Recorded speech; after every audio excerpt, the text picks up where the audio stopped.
എന്റെ പ്രാർത്ഥനയും നേർച്ചയും എല്ലാം വെറുതെ ആയിപ്പോയല്ലോ. എന്റെ ഈശ്വര, ശ്യാമ ഇതറിഞ്ഞാൽ.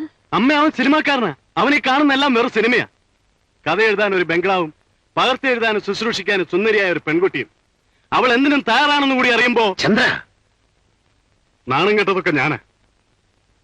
അതിലെനിക്ക് വിഷമമില്ല. അവൾക്ക് വേണ്ടി ഇനിയും 100 പ്രാവശ്യം ഞാൻ നാണം കെടാം. പക്ഷേ എന്റെ പൊന്നു മോനെ, ഒന്ന് പതുക്കെ പറ. അവളെങ്ങാനും വന്നിത് കേട്ടാൽ.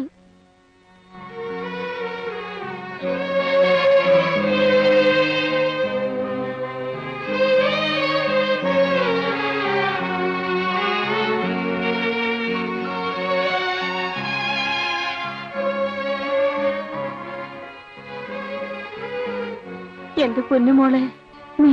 ചന്ദ്രേട്ടൻ പറഞ്ഞെല്ലാം ഞാൻ കേട്ടു. നിങ്ങൾ ആരും വിഷമിക്കണ്ട.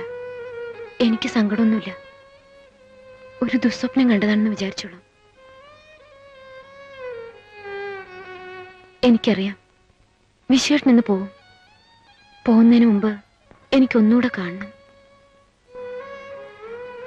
നിങ്ങൾ ആരും എന്നെ തടയരുത്.